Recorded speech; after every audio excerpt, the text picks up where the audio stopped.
Palavra da Verdade, com Hernandes Dias Lopes.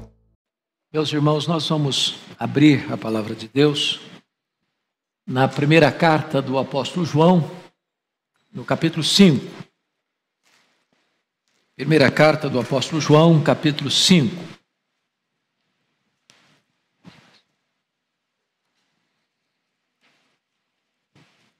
Vamos ler todo este capítulo.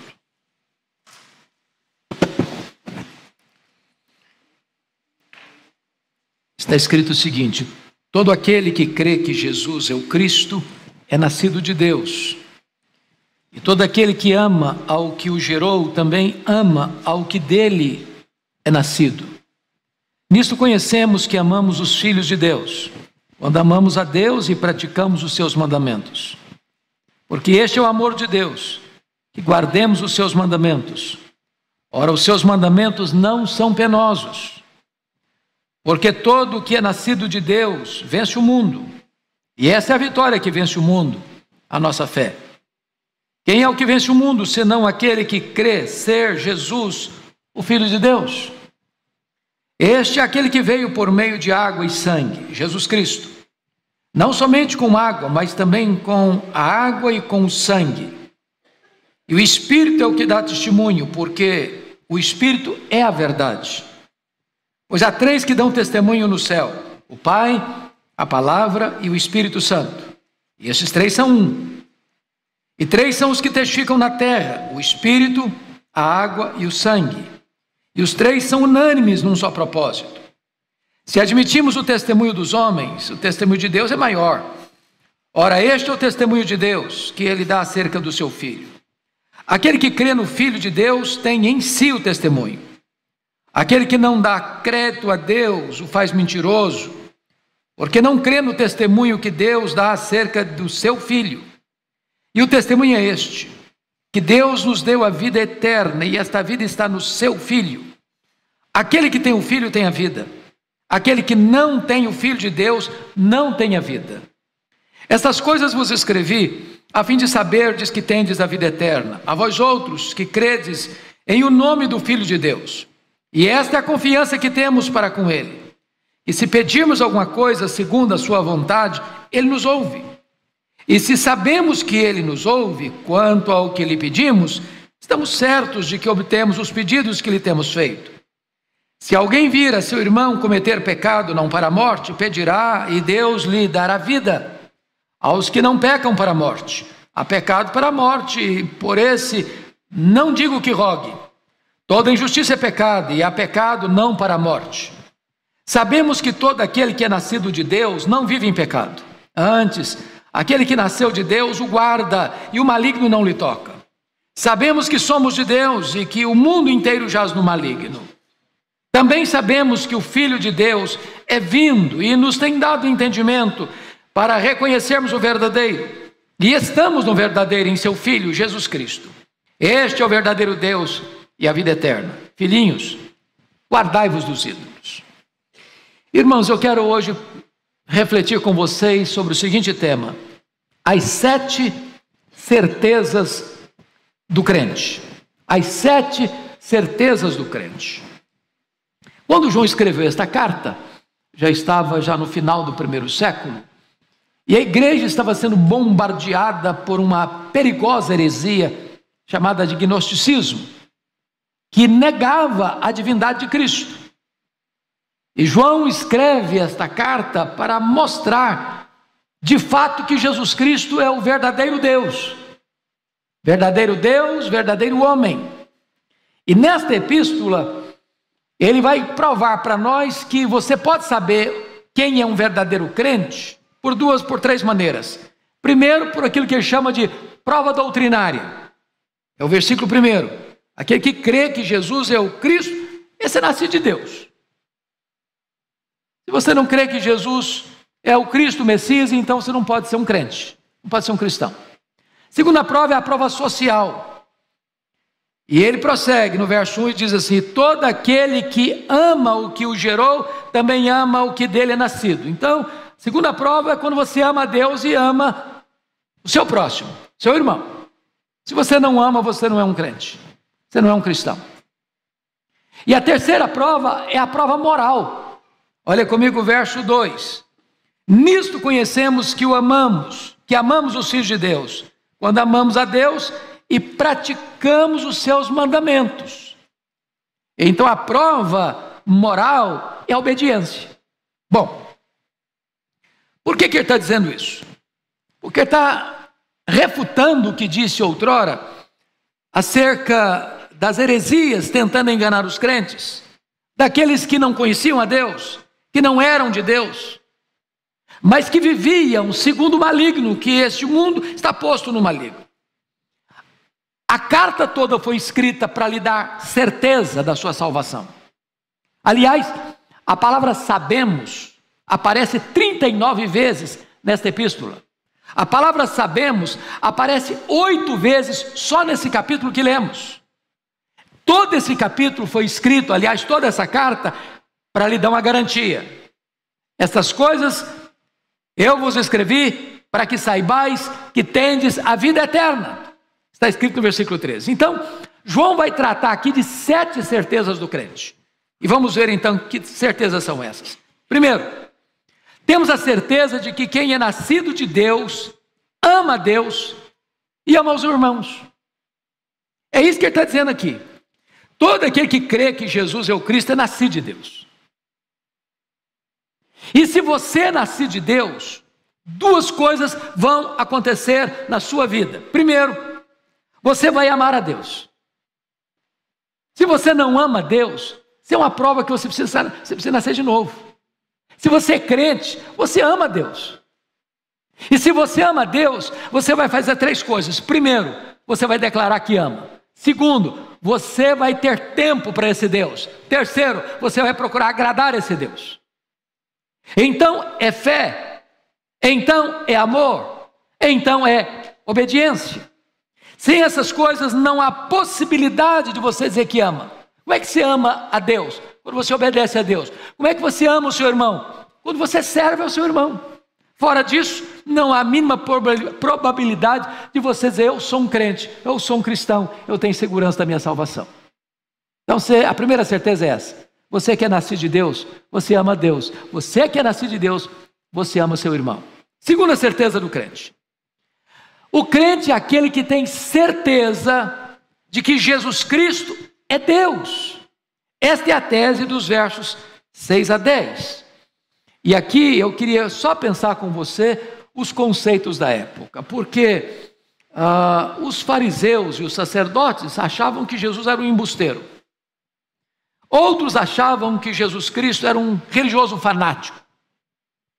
Os gnósticos diziam que Jesus era apenas um homem sobre o qual Cristo veio no batismo e foi embora dele na cruz.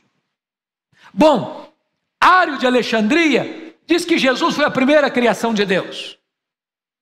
Mais recentemente vêm as testemunhas de Jeová para dizer que ele não é igual a Deus. Depois surgiu os espíritas dizendo: não, ele foi um mestre. Depois veio os muçulmanos dizendo: não, ele foi apenas um profeta. E para você, quem é Jesus Cristo? O cristão tem certeza de que Jesus Cristo é Deus. E aqui João vai levantar para nós 3 testemunhos no céu, 3 testemunhos na terra. Se não, vejamos. Olha aí comigo. Versículo 7. Pois há 3 que dão testemunho no céu: o Pai, a Palavra e o Espírito Santo. Talvez é o versículo mais claro da Bíblia sobre a Trindade. E ele diz: os 3 são um. Nós não cremos no politeísmo. Nós cremos em Deus, um único Deus, que subsiste em 3 pessoas: o Pai, o Filho e o Espírito Santo.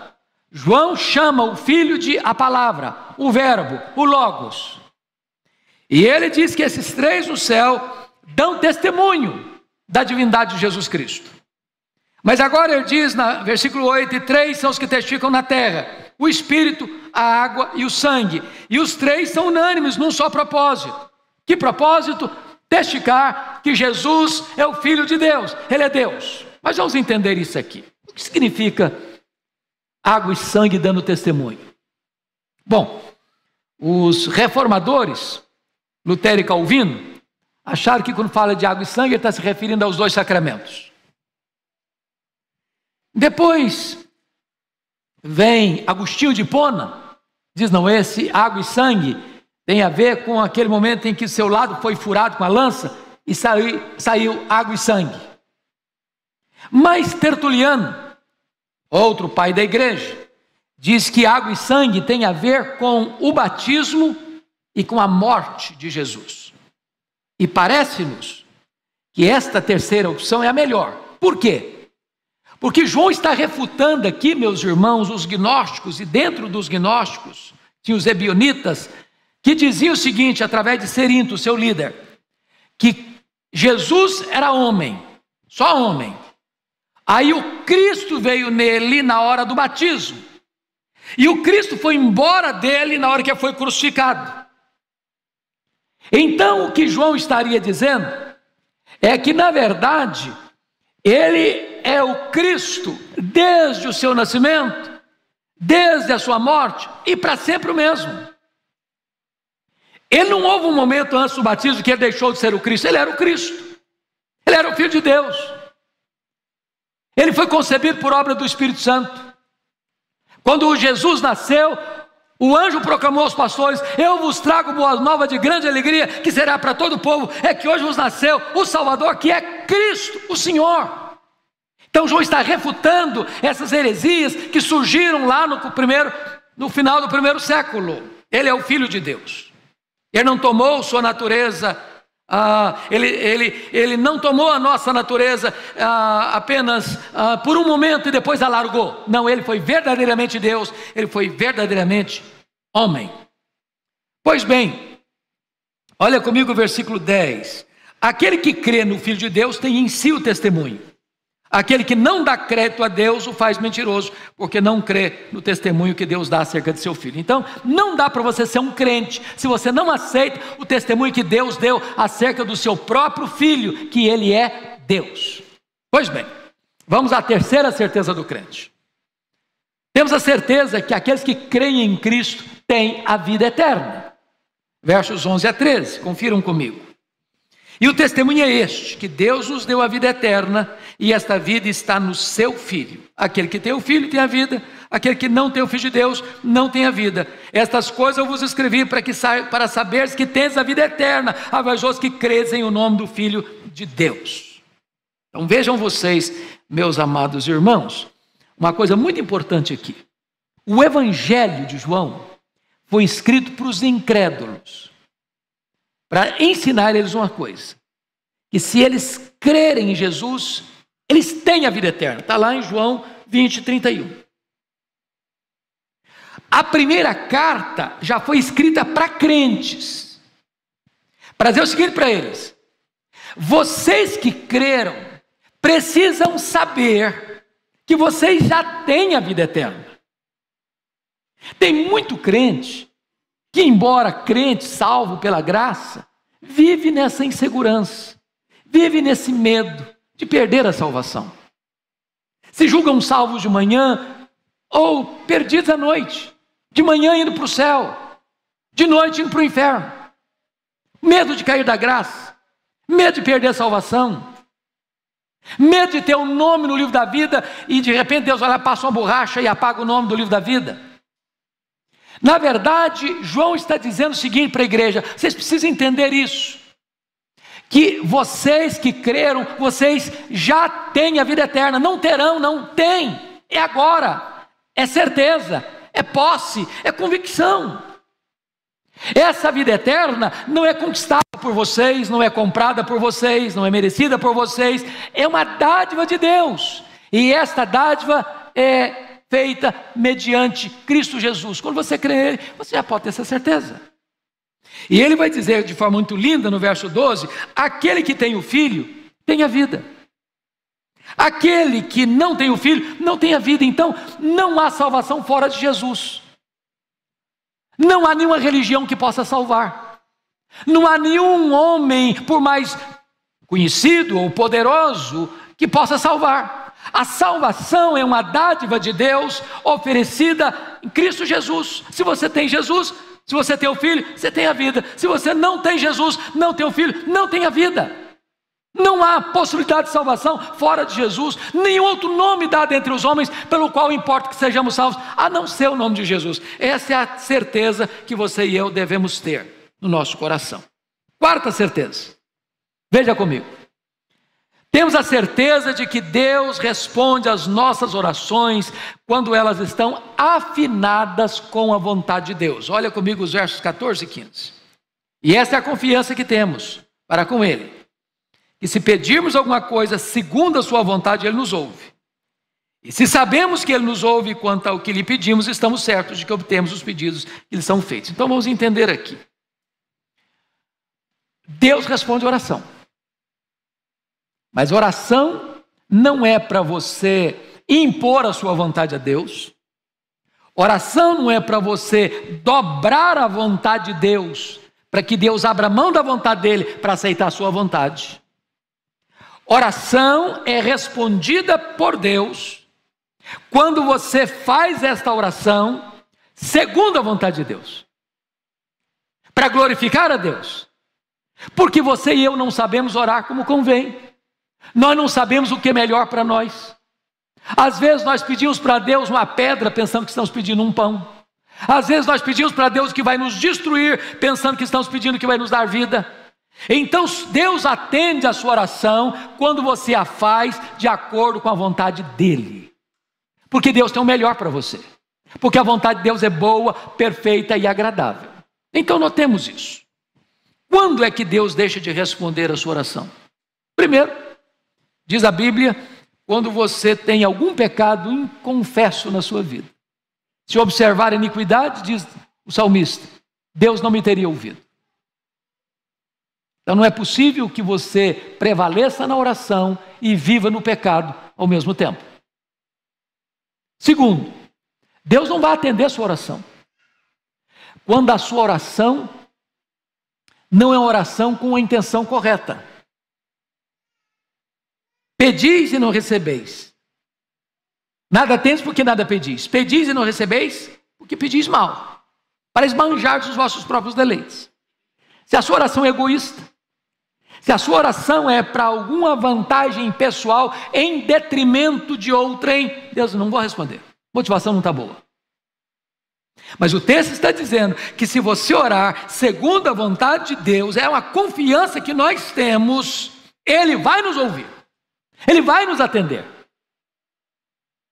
Essa é uma confiança que todos nós precisamos ter, meus irmãos, porque orar é algo sublime. Deus está dizendo para você, eu tenho bênçãos para lhe dar. Se você não pedir, você não as recebe. A forma de receber é pedir. Nada tendes, porque nada pedis. Mas você vai receber quando você estiver com seu coração afinado com o coração de Deus, quando a sua vontade estiver submissa à soberana, boa, agradável e perfeita vontade de Deus, quando você estiver orando para que a vontade de Deus prevaleça na sua vida, aí Deus escuta a sua oração, você pode ter certeza disso.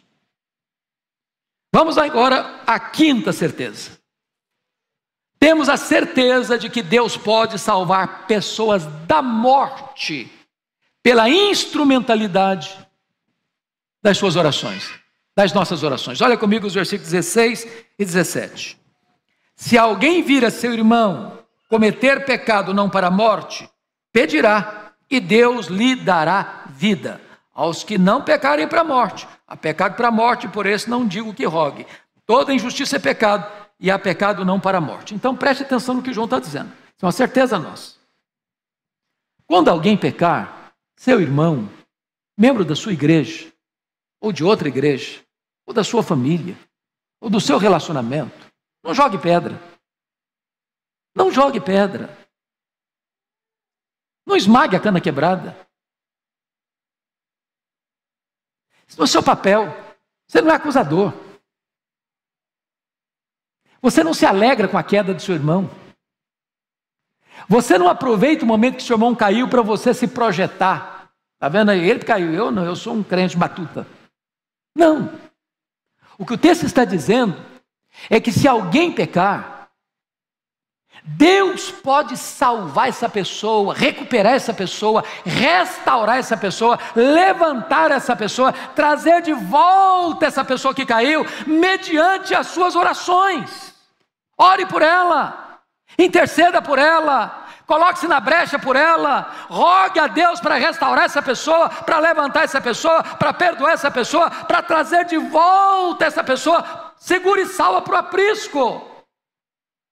Porque ele diz, há pecados que não são para a morte. É claro, irmãos, que precisa explicar aqui uma coisa. É baseado nesse versículo que o romanismo criou a ideia de pecado venial e pecado mortal. É preciso saber que todo pecado é mortal. O salário do pecado é a morte. Não tem esse negócio de pecadinho, pecadão, né? Pecado leve, pecado médio, pecado pesado. Todo pecado é maligníssimo. Mas João introduz um fato aqui, que é o chamado pecado para a morte. Diz, para isso não recomendo que ore não. E o que é o pecado para a morte? Poderia ele estar se referindo, porventura, no mesmo contexto de Hebreus, daqueles que estavam retrocedendo, por causa das perseguições, voltando atrás, desculpa do pleonasmo? Ou esse pecado aqui, e a maioria dos estudiosos entende isso, que é uma referência ao que Jesus tratou da blasfêmia contra o Espírito Santo. O pecado que não tem perdão nem nesta vida, nem no porvir. E o que é a blasfêmia contra o Espírito Santo? Para o qual João está dizendo, não rogue. Esse não tem recuperação. Esse não tem perdão. A blasfêmia contra o Espírito Santo é aquele pecado consciente, deliberado, por alguém que, conhecendo a verdade, rejeita a verdade e atribui a obra de Deus, realizada por Cristo, no poder do Espírito Santo, a Satanás. O contexto em que Jesus fala desse pecado é o contexto onde Jesus tinha curado um endemoniado, surdo, mudo, e os fariseus e os escribas, por inveja de Jesus, conscientemente disseram que Jesus expulsou aquele demônio pelo poder de Beelzebu, que Jesus era um parceiro do demônio, que o Espírito Santo estava em associação com o demônio, e que a obra de Deus, feita no poder do Espírito Santo de Deus, nada mais era do que uma obra do demônio. Jesus está dizendo o seguinte, para esse pecado não tem perdão. É a recusa consciente, deliberada, de alguém que peca contra Deus, conscientemente, deliberadamente, atribuindo uma obra de Deus ao próprio Satanás. Para esse, não adianta rogar. Mas há outros que, embora pecando, porque há pecado não para a morte, você deve interceder. E por meio das suas orações, Deus vai restaurar essa pessoa. Vamos agora, por gentileza, a sexta certeza do crente. Temos a certeza de que aqueles que são nascidos de Deus não vivem na prática do pecado. Olha comigo, versos 18 e 19, por gentileza. Sabemos que todo aquele que é nascido de Deus não vive em pecado. Antes, aquele que nasceu de Deus o guarda, e o maligno não lhe toca. Sabemos que somos de Deus e que o mundo inteiro jaz no maligno. Vamos entender isso aqui. Vamos entender isso aqui. Notem comigo a palavra sabemos. Essa palavra sabemos é a mesma que Paulo usa em Romanos 8, 28. Sabemos que todas as coisas cooperam para o bem daqueles que amam a Deus. É um termo que vem da matemática. É um termo exato. Não é a linguagem da conjectura hipotética, mas da certeza experimental. E o que ele diz que sabemos? Que todo aquele, não alguns, não a maioria, mas todo aquele que é nascido de Deus, não vive em pecado. Preste atenção. Ele não está dizendo que todo aquele que é nascido de Deus não peca. Não vive em pecado. Qual a diferença entre pecar e viver em pecado? Se você e eu falarmos agora, hoje aqui, eu não peco, nós estamos o quê? Mentindo. Estamos falando que Deus é mentiroso. Porque Deus diz que nós somos pecadores. Então, qual a diferença entre pecar e viver na prática do pecado? é que pecar é resultado da nossa natureza, que ainda existe em nós. Nós não fomos glorificados ainda. Mas o pecado da nossa vida não é um hábito, não é um costume, não é uma agenda. O que é prática? Por exemplo, você levanta todo dia, toma o seu banho, toma o seu café, depois vai dar meio-dia e pouco, você almoça. Depois, no finalzinho da tarde, você faz um lanche. Isso é rotina. Todo dia, toda semana, todo mês. Então isso é hábito. Pecar não é assim para o crente. Você não faz provisão para o pecado. Você não planeja pecar. Você não faz preparativos para pecar. É acidente. Não é hábito. Então preste atenção, porque você tem que olhar e fazer uma radiografia do seu coração. Se você está vivendo deliberadamente no pecado, como hábito, como costume, como prática, o texto está dizendo, não é nascido de Deus ainda. Todo aquele que é nascido de Deus não viu na prática do pecado. Antes, agora preste atenção, aquele que nasceu de Deus o guarda. Você percebeu que aquele aqui está com a letrinha maiúscula? Antes aquele que nasceu de Deus o guarda. Como assim? Quem se guarda aqui? É você que guarda você mesmo? Não. Aquele que nasceu de Deus aqui, com letrinha maiúscula aí, é Jesus. Quem guarda você é Jesus. Agora preste atenção. Jesus não tem nenhum compromisso com as nossas loucuras.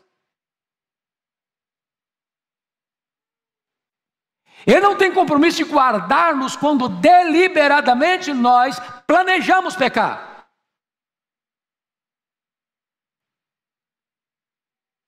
Agora, Jesus guarda você quando você depende de Deus, pede misericórdia a Deus. Ele guarda você. E aqui está escrito, e o maligno não lhe toca.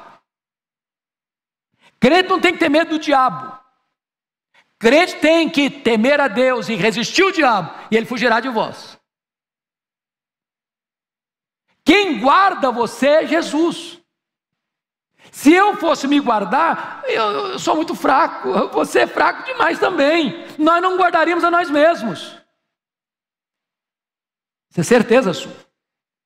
Crente não vive na prática do pecado. Não significa que ele está imune à tentação, não. Não significa que o diabo não possa produzir, por exemplo, sofrimento no crente, como produziu com a permissão de Deus em Jó. Como barrou o caminho de Paulo para a obra missionária. Mas no sentido de o diabo não pode tocar você para destruir a obra de Deus em você, para tirar você das mãos de Jesus, para roubar de você a sua salvação. Absolutamente não. Porque aquele que guarda você é maior aquele que está em nós do que aquele que está no mundo. O mundo jaz no maligno, você jaz em Cristo. Bom, a última certeza do crente. Vamos ver? Sétima certeza. Temos a certeza de que a vida cristã é a vida verdadeira. Olha comigo os versos 20 e 21. Também sabemos que o Filho de Deus é vindo e nos tem dado entendimento para reconhecermos o verdadeiro. E estamos no verdadeiro em seu Filho, Jesus Cristo. Este é o verdadeiro Deus e a vida eterna. Filhinhos, guardai-vos dos ídolos. Então Jesus Cristo é o verdadeiro. Ele é o verdadeiro Deus. Ele é a verdadeira luz que vindo ao mundo ilumina todo homem. Ele é, certamente, a verdadeira vida. Então, preste atenção no que João está dizendo. Porque tem muita gente dizendo que ser crente é careta, que ser crente é ser quadrado, que ser crente é porque você ainda não atingiu maturidade emocional, você precisa de uma muleta existencial, que quando você tiver massa cinzenta mesmo na sua cabeça, você não precisa de Deus, você não depende de Deus, você nega a existência de Deus. E João está dizendo, não, Num contexto de florescimento das heresias do gnosticismo, o Senhor está dizendo: não, você tem a vida verdadeira, você está no verdadeiro. Ser crente é ser esperto. Em outras palavras, ser crente é ser inteligente, ser crente é ser sábio, ser crente é estar do lado da verdade, ser crente é estar naquele que é o verdadeiro. Você tem a verdadeira vida. Então o crente nunca deveria ter qualquer sentimento de inferioridade, se sentir miúdo, se sentir pequeno, se sentir um zero à esquerda, se sentir alguém que ainda não alcançou os patamares mais elevados da escalada da vida. Não, você está no verdadeiro, você tem a verdadeira vida, você tem o verdadeiro Deus. Quando ele diz: filhinhos, guardai-vos dos ídolos, está dizendo o seguinte: olha, o mundo aí que jaz no maligno tem muitos deuses, tem muitos ídolos. Estão seguindo ídolos mortos, que não têm vida, que não têm poder para salvar, que não têm poder para libertar, que não têm poder para proteger. Você já viu uma procissão na rua? Carregando os seus deuses, carros alegóricos? Protegendo para ele não cair, se cair quebra. Essa é a linguagem de Isaías 46. Os ídolos que os homens fabricam precisam ser carregados nos braços, nas costas. É você que os protege. E aí Isaías: não, o nosso Deus, Ele nos carrega no colo desde a infância até a velhice. Ele nos carrega no tempo, Ele nos carrega na eternidade, Ele nos carrega na vida, Ele nos carrega na morte, Ele nos carrega depois da morte. Ele é o nosso Deus verdadeiro. Então fuja dos ídolos. Você tem o verdadeiro. Mas eu queria concluir, você lendo comigo, por favor, o versículo 12. Você pode ler o 12 comigo? Acho que aqui está a síntese desse texto. Todos juntos, vamos lá? Aquele que tem o Filho, tem a vida. Aquele que não tem o Filho de Deus, não tem a vida.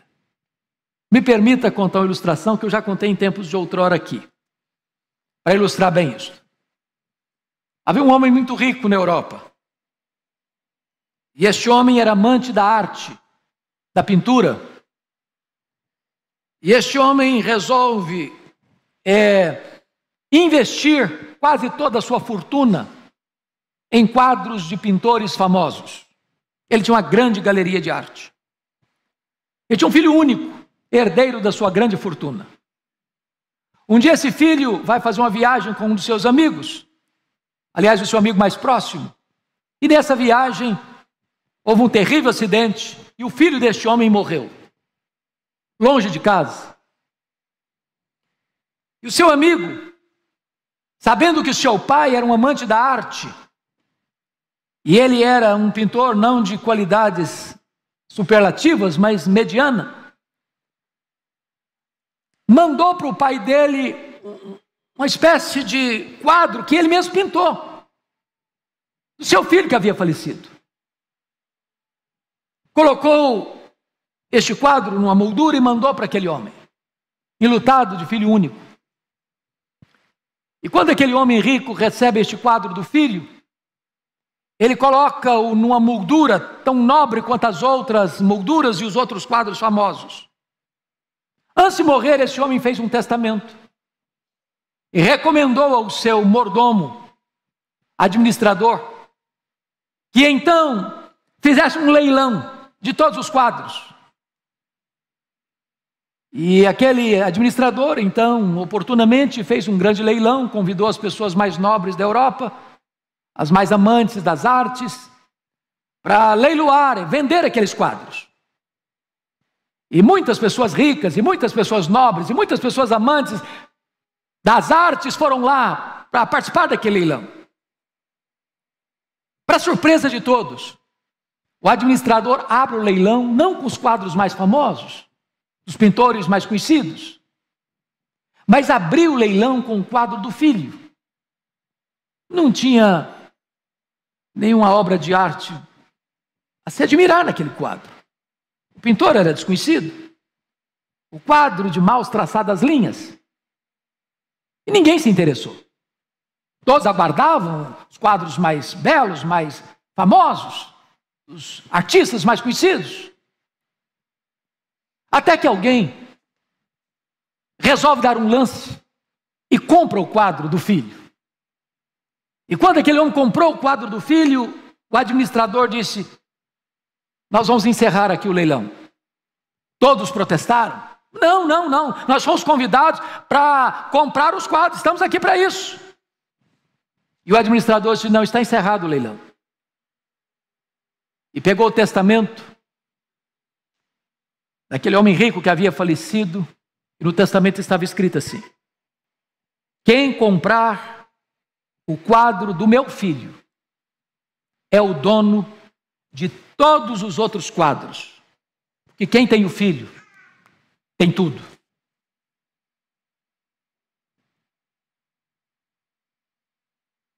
A palavra de Deus está dizendo para você e para mim hoje, nesta manhã: se você tem o filho, você tem a vida. Se você tem o filho, você tem a vida eterna. Se você tem o filho, você é herdeiro de Deus. Se você tem o filho, você é co-herdeiro com Cristo. Se você tem o filho, você tem a salvação. Se você tem o filho, você tem tudo que Deus preparou para você desde a eternidade. Que Deus nos abençoe. Amém.